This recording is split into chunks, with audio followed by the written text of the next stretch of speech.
Happy Independence Day, Philippines!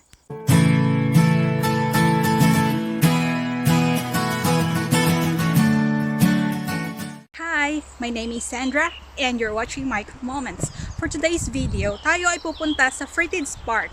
Ito po ay isang nature park na malapit sa place ko. Sa park po na to, kung naalala niyo yung last post ko, yung about sa birthday ni nanay, dito ko rin yung ginawa. Pero sa ibang parte po tayo ng Fritids Park pupunta. Ang bird, oh. Yun, lumipad na siya.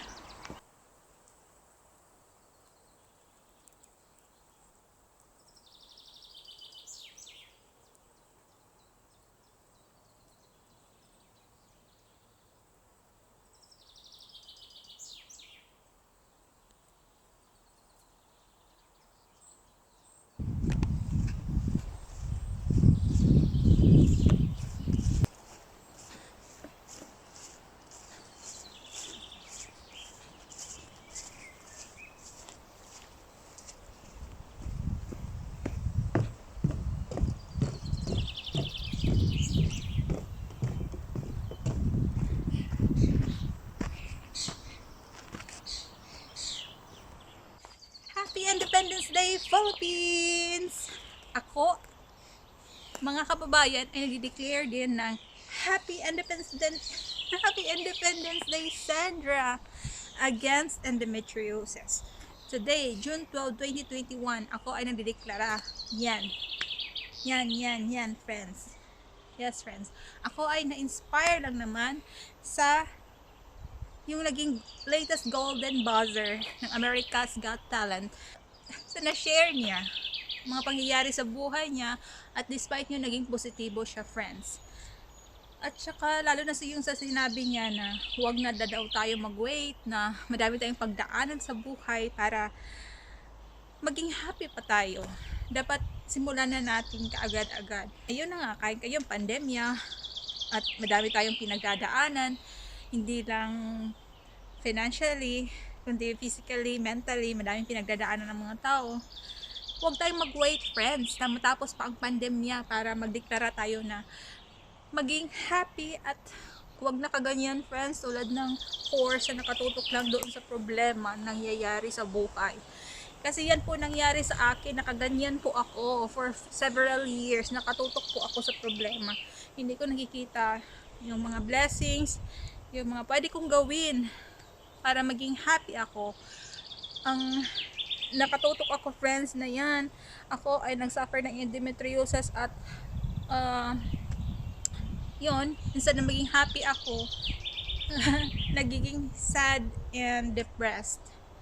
Yes, friends, ako ay hindi lang nagsuffer physically, kundi mentally dahil dito sa endometriosis na to. Kailan ba to nag-start, friends, yung endometriosis na nangyayari sa akin? Actually, friends, simula ako, teenager, nung nag menstruate, meron talaga siyang pain, pero nagsimula sa walang pain, tas paunti-unti nagka-pain. So, imagine niyo, friends, simula nung teenager ako until now na ako, early 40s, yan yung nangyayari. So, ang nangyari, friends, yung pain level pataas, friends, at padami ng padami. Hindi lang dito, buong katawan, friends, merong nangyayari. Yung iba hindi nila maintindihan kasi hindi naman nakikita, friends. Kasi kung madala pa na ngingiti-ngiti lang ako, ginagawa ko yan. Nangyari nga dati, nasa ko bahay sa Cebu, in pain ako, friends. Tapos sabi ko, parang ako, hindi nahihilo, kakuyapon yung talaga, ano tawag nito? Kuyap. Ko na lang, susulat ko na lang diyan sa screen ko, yung kuyap in English at saka in Tagalog. Tapos, hindi akalain ng kapatid ko na yun mangyayari sa akin kasi tawa ng tawa pa kami, di ba? So, seconds after, ayun, nangyari nga. Inaano ko naman siya, fini-face ko naman siya in a positive way simula dati. Pero kulang pa din yun, friends. Kulang. Need ko pang magdeklara ng Independence Day against sa mga pangyayari na yan sa buhay ko. Ayokong maging horse uli na ganyan-ganyan na may ano dito, may nakaganyan, nakatakip friends. Okay? At dati friends, hindi ganito yung katawan ko. As in, sobrang slim ko friends dati. Pero lumaki ako friends. Lumaki si Sandra. Dahil sa hormonal therapy na ginawa sa akin ng mga doctors. Na-diagnose ako friends ng endometriosis. Ano na ako? Mid 30s. Parang 36, 37, ganyan. Mid 30s friends. Papunta na sa late 30s na diagnose. Dito na sa Norway. Kasi sobra na talaga friends. Imagine niyo friends ha. Mag-work ako ng night shift. An hour or minutes before ng work ko, nakuyapan uli ako friends. Buti na lang doon pa sa apartment, sa loob ng apartment, sa loob ng CR. Imagine niyo nakahiga ako sa floor ng CR for di ko alam kung ilang minutos. Pagbakon ko friends, as in basang-basa ako ng sweat. Para akong naligo ng sweat doon sa CR. Yon. Ganun kagrabe yung iniinda kong pain. Akala ng iba friends ay okay talaga ako, pero hindi ako okay. Tapos akala naman ng iba na akala nila 30s na yan nangyari sa akin. Hindi friends, paunti-unti talaga siya friends. Sinabi ko nga simula high school, ganun siya ang level ng pain, no? Slanting. So kahit nang college ako, iniinda ko na siya friends, pero hindi ganun ang level ng pain at saka hindi ganun ang karami ang symptoms na nangyayari. So yung full blown talaga friends ng endometriosis ay ng 30s na talaga ako. So dito na talaga sa Norway. Sabi ko, enough na endometriosis. Hindi ko alam anong pangalan dati. Sabi ko, enough na. Gusto ko nang mag-ask ng help kasi hindi ko na kaya na ako lang mag-isa nito. Kung kaya ayun, after akong kuyapan nga, hindi ko nga alam ano yung kuyapan sa Tagalog or sa English, susulat ko na lang sa screen. Yun, nag-ask ako ng help. Tapos dito, ang tawag ng doctor na pupuntahan mo ay fast lege. So, yung fast lege ay ni-refer ako sa gynecologist. Yung mga gynecologist obstetrician gynecologist, sila yun humahawak ng case na yan. So madami akong pinagdaanan friends, ang tawag nito MRI, ganyan basta madami, until to the point na nilaparoscopy ako friends. Meron akong dito buslot kung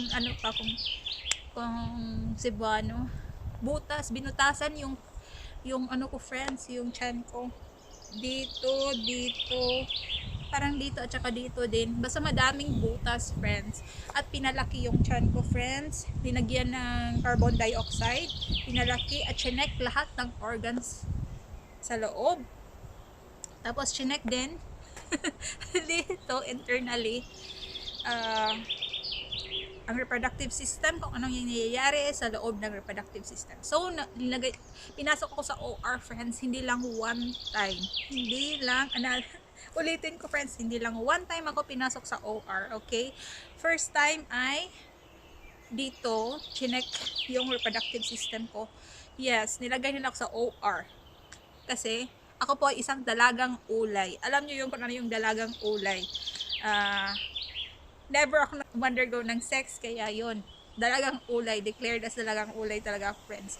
So pinasok ng OR para i-check thoroughly, tapos in-undergo ng laparoscopy, inopen hindi inopen yun na nga, buslot, madaming buslot, butas yan, inutasan at saka pinalobo yung tiyan ko, ganyan, para ma-check thoroughly friends kung doon lang ba sa loob ng reproductive system or pati sa labas ng reproductive system ay meron ding endometriosis. for your information friends, ito po ay pwedeng mapunta sa iba't ibang organs, kahit sa brain. Ito po ay katulad ng cancer, pero ito po ay nag-start sa reproductive system. Yon. Sinasabi ko po to kasi nga nagdideklara ako ng Independence Day today. Ayokong maging ganyan uli. Gusto kong sabihin to friends para aware ang ibang mga tao sa mga nangyayari sa akin. Hindi lang yung mga kakilala ko, kundi pati mga viewers ko alam. At hindi po physically lang yung mga sufferings ko, pati mentally. Yes, most of the time naging depressed ako. Lalo na simula nung nag-undergo ako ng therapy, kasi nga nag-under ako ng diagnostic stage. Ay, hindi naman yung ganun, parang ganun din yung depression friends, ganun din yung nangyari, parang pain lang din ng at saka symptoms ng endometriosis, unti-unti siyang pag ganun friends. So hindi ko masabi na talaga friends kung kailan nag-start yung depression, pero ganun friends, pag ganun talaga yung pag ganun friends yung depression. At kahit nowadays nasasuffer ako ng yan, ang kaya tong Independence Day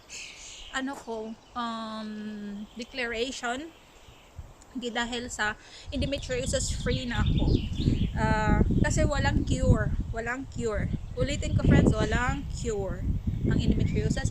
Buti pa ang cancer ay meron, diba? Pero ang endometriosis ay walang cure until now. So ang ginagawa ng mga doctors ay symptomatic treatment lang yan. So sabi ko sa sarili ko, gusto ko maging normal yung life ko, kaya magde-declare na ako ng Independence Day. Actually friends, ilang beses ko na tong dineclare, pero sa isip ko lang, deklara ako ng Independence Day yan. At this time na pagde-declare ko ng Happy Independence Day Sandra against endometriosis, ay sinabi ko talaga, hindi lang sa sarili ko, hindi lang sa isip ko, as in sinasabi ko na talaga today. At hindi lang sa Facebook, pati sa YouTube, sa buong mundo. Hindi lang po ako mag-isa ang mag-undergo ng 1-year physical fitness program. 3 po kami ng friends ko. Iba-iba po kami ng rason. Ako po, yung rason ko nga na maging independent against endometriosis. Hindi ibig sabihin na hindi ako magsasuffer ng endometriosis. Meron pa din, andyan pa din kasi walang cure nga. Pero gusto kong maging normal yung life ko. Kaya gusto kong mag-exercise. Yun. Start tayo sa physical fitness. Hindi lang physical fitness actually ang gagawin ko. Isa lang to friends. Hindi naman siguro mahirap ang 10 minutes, 'di ba? At saka hindi siya intense workout nga kasi hindi yan okay sa akin. So, iba-iba kami ng rason. Kaming 3 ng friends ko ng 1-year physical fitness program. At sabi ko sa kanila, take note. As in, dinala ko talaga yung notebook for friends. Sabi ko, mag-weigh in. Hindi pareho kami ng oras, kundi yung oras, example, nag-weigh in ako today at 6:45 a.m. A month after, ganun din yung gagawin ko. Every month for a year. So, ayan friends. Sinulat ko talaga. Ayan, may nakasulat for good for 1 year. Kung yung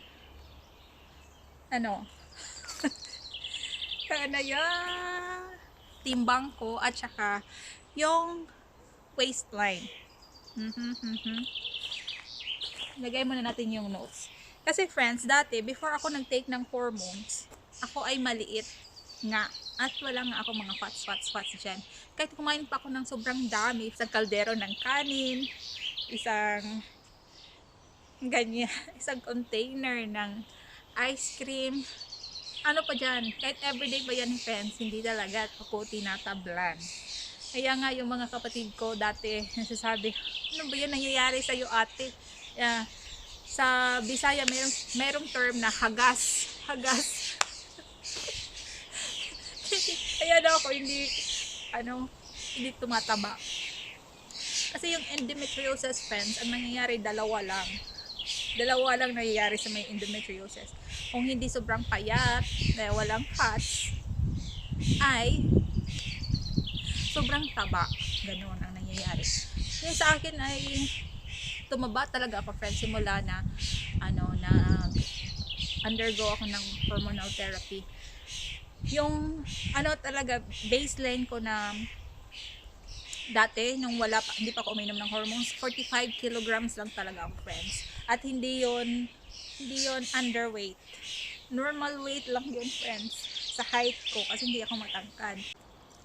Pag-usensyahan na, friends, nung palingalingon ako kasi andito nga ako sa Fortis Park at madaming malawak po ito na place at madaming nagja-jogging dyan sa gilid.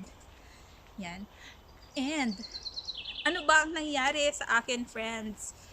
Ano bang nangyayari sa akin physically aside from mentally na undergo ako ng depression? Dati, friends, sobrang payat ko. Wala akong fats, friends. Walang fats. Okay? Tapos simula na undergo ako ng therapy, madami pinainom ng mga meds, mga medication. At first, pina-zero level yung sex hormones. Yung mga progesterone, estrogen, pinaganyan, 0 level. Uminom ako ng ganyan. At saka hilong-hilo ako, friends. Pumapasok ako ng work, nahihilo ako. At saka hindi ko maintindihan yung sarili ko, naduduwal and everything. Pero pumapasok pa din ako. Para ma-uplift ko lang yung sarili ko na masabi kong normal ako. Ganon. Ganon, friends, ang ginagawa. Pero, hindi ko na natiis. Kung kaya from Treadle Turnus, yung may night shift, nag-ask ako sa workplace na kung pwede 2 delt na lang, day time, tapos midday at saka evening yung work time ko, wala nang night shift. Inom na ako ng hormones para mag-regulate, para hindi ako mag-menstruate every month. Until now, hindi ako na menstruate every month, friends. Pag ganun, hindi naman pag ganun. Kasi yung sabi ko, yung depression at saka yung symptoms at saka iba-iba pa ng endometriosis, pag ganun lang, friends, diba? Ilang degrees ba yan? Elevation from usual. Kasi 45, ganyan eh. Tapos ganyan, 90 degrees.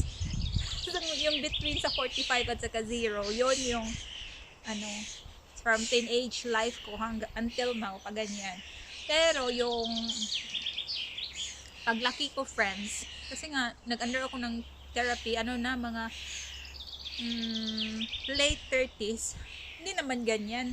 Parang ganyan, friends. Hindi din ganyan, friends. So, lumaki ako from 45, naging 58. Umabot talaga ako ng 58 kilos, friends. Tapos, paiba-ibang klase ng meds yung pinapainom sa akin kasi maliit ako. At saka yung medications, hindi ko talaga kaya yung ibang medications. Nahihilo ako everyday, ganyan-ganyan. Tapos, ngayon, meron pa ding side effects yung iniinom ko. Pero mas kaunti siya kumpara sa ibang klaseng meds. So, kung dati, papakita ko talaga, friends, yung yung chan ko, kasi sabi talaga ng ibang people, Sandra, okay na yung katawan mo, hindi ka naman mataba. FYI, friends, hindi ako normal weight, andun ako sa level ng overweight, hindi ako sa normal range. Ang kaya,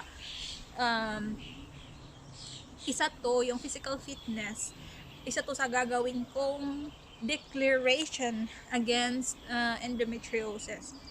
At tingnan yung friends, yung friends, diba? Meron naman akong chat, friends. Muna natin kasi nakikita yung chipan. Tingnan yung friends, meron, malaki talaga yung ko. Malaki yung fats dyan, bil. hindi yan makita ng ibang people kasi sa tingin nila, normal lang yan. Karamihan, friends, sa mga, na mga kasing edad ko, meron silang anak, friends. Hindi, iba naman yung katawan ng nanganak ka. Kasi ano yun, di ba? At iba din yung katawan nung hindi ka dumaan ng panganganak. Kaya hindi yan usual, friends. At lalo na kung i-insert ko din yung picture ko dati, kung gano'n ako kaliit, wala talaga akong ganyan, friends. Walang ganyan. At FYI, ano po ako, kabilang ako sa flat club. Okay? Hindi ako, pero ano siya, mukha siyang hindi flat. Kasi yung tingnan mo, yung ginamit ko ay sports bra na black. So, parang sexy siya tingnan. Kasi black sa ilalim. Yan. Pero ang totoo niyan, kasapi po ako sa flat club, okay? Yan. Kita ko yung bilbil ko, oh. Yan, oh, friends, oh. At ang nakakaano pa dito, friends, as in dami, tingnan nyo, friends, kita nyo yan? Meron akong ganyan. Dati wala naman akong ganyan, friends. Nakakatawa dyan sa likod, friends. Meron talagang folds. Meron akong folds. Kasi nga, overweight na ako. Hindi na ako normal weight. Kaya meron akong ganyan. At hindi pa po yan bloated stage. Talagay na to, yung may ganito, may ganyan-ganyan. Tignan nyo, yung tiyan ko. Ang laki, di ba? Sa lagay na to, friends, hindi pa ako bloated nito. Kasi, isa din sa sinasuffer ng mga may endometriosis ay nagiging bloated. For example, ngayon, kasi hindi pa ako kumakain, ganyan pa siya. Tapos, end of the day, parang preggy po kami. Hindi lang po sa akin nangyayari, ha. Parang preggy, as in ganyan pa yung tiyan ko, ha, ganyan. Tapos, pag end of the day niyan, ganyan na yan. Mas malaki pa yan dito sa ano ko, chest. Ganyan na yan, friends. So, tsaka ito, ito, may pad pa to, friends, ha? Kasi nga, ano ako, kasakapi ako nga ng flat club. Pag ganyan na talaga yan, friends, pag bloated, parang 4 months preggy siguro, ganon, 5 months preggy, pag bloated ako. So, gaya na to, yan, makikita nyo yung chan-chan ko dyan. Hindi pa yan bloated, ha. Malaki talaga, friends, oh. Hindi pa yan bloated. Ganyan na siya. So, yun. Pinapakita ko talaga, friends, para malaman nyo why ganito ako. Why. Isa din tong reason. Isang rason ba't ako ng vlog. Kasi nga, dahil sa depression and everything, gusto kong ma-normalize yung life ko. Isang rason ang mag-vlog para ma-uplift ko yung sarili ko. Yun, friends. And today is day 1 ng 365 days program, 365 days physical fitness program namin ng friends ko. Kaya gagawin ko ang at least 10 minutes exercise for today. So, for today, friends, ako ay mag-walk dito. Hindi siya basta-basta walk kasi may ano siya, uphill, downhill, ganyan. Yun yung gagawin ko for the first day. Kasi nga, hindi dapat intense activities yung gagawin. So, to uplift, yun yung gagawin ko. Aside from the 3 exercises na napagkasunduan namin, at yun ay plank, lounge, at saka sit up. yung plank, friends, ako yung nagsuggest noon. Tapos yung isa kong friend, suggest niya ay lounge, yung gaganyan, lounge. Tapos yung isa ko naman, friends, sit up. So gagawin ko yung tatlo na yan sa bahay, aside sa mag-walk ako today dito sa Friends Park kasi ang ganda ng weather today. Actually, friends, yung ano ko talaga,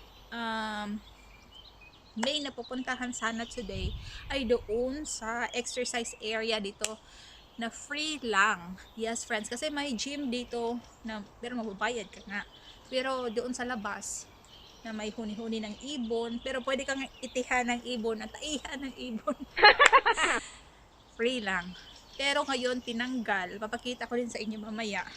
Sa place na to, friends, ay may malawak na exercise area. May mga yan, oh, kung makikita nyo yan dyan. Wait a minute. I-zoom natin. Yung mga colored na mga yan. Ano yan, pang exercise yan ng mga things. friends. Tinanggal nila kasi inayos.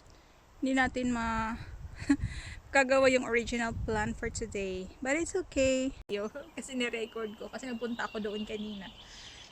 Tinanggal, friends, kasi inayos. Hopefully, maayos na yun as soon as possible para kung maboard ako mag-walking-walking at saka mag-exercise sa loob ng bahay, ay may pupuntahan naman akong outside na parang gym, activity area for free. Yan, dito tayo mag-start, friends. Kung titingnan nyo, meron siyang downhill, uphill. At yung uphill na yan ay sobrang, cardio talaga. So, downhill, uphill, whatever. Madaming downhill, uphill sa gagawin ko for today. Yan, friends, aakyat talaga dyan. Hear the sound of nature, friends, habang nag-walk ko.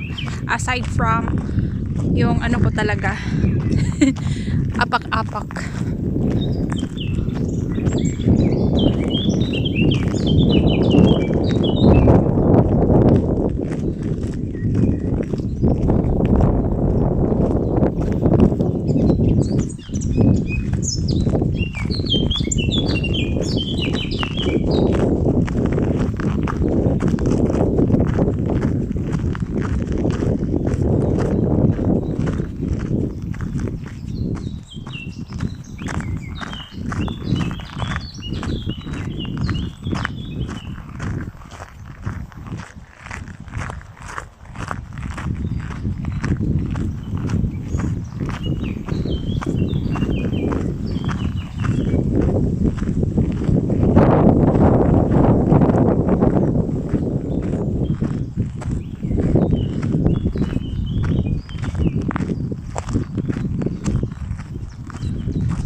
Hindi na po tayo pupunta doon. Kasi hindi natin gagawin ng 5 kilometers walk today. Dito tayo pupunta. So, ano lang, short walk lang. Short walk lang, friends.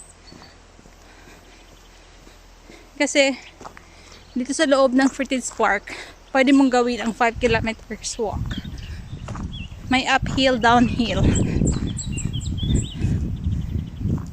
Tapos meron din mga trails dito. Nakikita nyo kanina. May trails din. Kung gusto mong dumaan sa trails. Instead sa ganito. Yung track talaga. Kasi itong track na to, friends, winter time, ano to, ski, kung sa Norwegian pa, ski area. Tingnan nyo, merong mga trails. So yung iba nagwo-walking sa trails na dumadaan. Ako for safety reason, dito lang ako sa track dumadaan.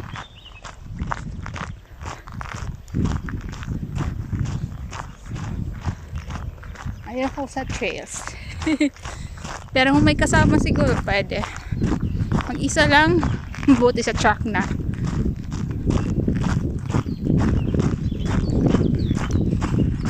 So, sinabi ko nga, uulitin ko, hindi 5 kilometers walk yung gagawin ko for today. Kasi first day pa naman. First day pa lang, ayokong pressure, ayokong ano tawag nito, yung i-push masyado yung sarili ko. The point na ano, parang ayoko na namang gawin. So ko chill lang. Merong ganyan din. So iba't ibang klaseng trails meron dito. Yan, downward hill na naman tayo.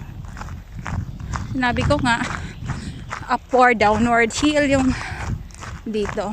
Kaya ito yung maganda. Malapit lang to sa place ko, friends. Ilang minutes lang. 3 minutes walk. Andito na sa Fertiz Park.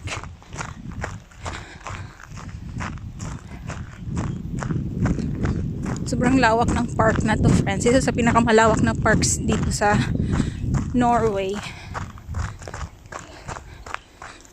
Yung mga trails na yun, friends, merong ibang trails doon na para yun sa mga mountain biking. Yun. Tapos meron din ng dito kalimutan ko anong tawag ng laro. Basta madaming outdoor sports dito na ginagawa. Nahihirapan akong ayokong ma-slide, friends. Kaya dito ako sa gilid dumadaan. Ayaw ma-slide. Yan. Diyan may trail na naman dyan Yan, friends. Doon din sa kabila merong trail Yan. Nakikita niyo papunta sa taas. May trail doon. Ako for safety reason, kasi ako lang mag-isa, lang ako sa truck.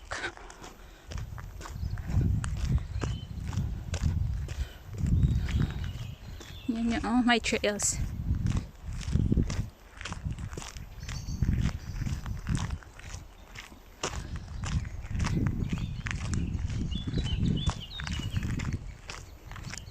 Yan, dyan kami nagpipiknik.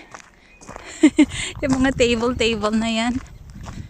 Dyan nagpipiknik.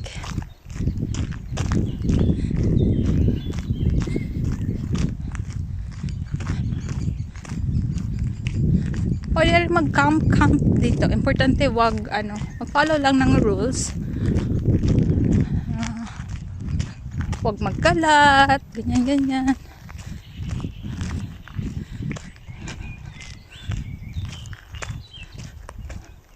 So, ayan, plinate nila dyan. Kung sinong gusto mag-camp, pwede dyan. Mag-camp.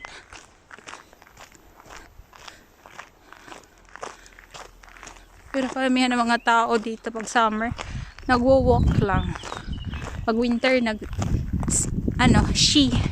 Kung sa hindi ko na malayan, friends. Hindi na pala nag-record. Galing tayong uphill, uphill, uphill. Hanggang punta doon, uphill. So, automatic siya nag-stop after 10 minutes. Hindi ko alam kung bakit may ganun. Until 10 minutes lang. Siguro kanina nagre-record ako sa pagsasalita-salita ko.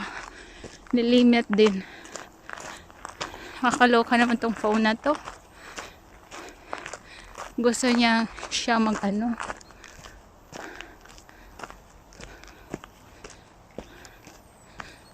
Decide. Hindi yung may-ari ang nade-decide kung kailan stop. Ayan. Last part na tayo ng uphill, friends. After nito, flat na. Yan. Flat part na. So, yung uphill kanina, hindi na record. Nakakalungkot. So, ayan, friends. Nag-walk ako. Yan yung activity ko for today. Physical fitness activity. Pero, mamaya, sa bahay, gagawin ko pa din ang set-ups, plank, at saka, ano pa yun? Lounge. Kasi yun yung napagkasundoan namin ng friends ko na common na gagawin namin. Kasi yung isa kong friend, sabi niya mag-hula hoop daw siya. Sabi ko, di ako marunong mag-hula hoop. Pero nakaganda naman dito sa place ko. Kasi pareho kami ng city, pero iba-iba kami ng lugar. Malapit ako dito sa Fritis Park. Sila meron ding park na walking, parang pwede sila mag-walk malapit sa kanila. So pwede din nilang gawin. Sabi ng isang friend ko mag-hula hoop daw siya. Tapos yung isang friend ko naman sabi niya mag-walk daw sila ng kapatid niya. Kasama nila yung family ng kapatid niya. Punta sila ng falls. Yan. So walking din yung activity niya. Pero papuntang falls. Sa akin dito lang sa malapit. Pero okay na din. Yan, flat na lang talaga to dito. Wala nang uphill down here. Till next video, friends. Have a nice day. Please don't forget to press like, subscribe, and bell buttons.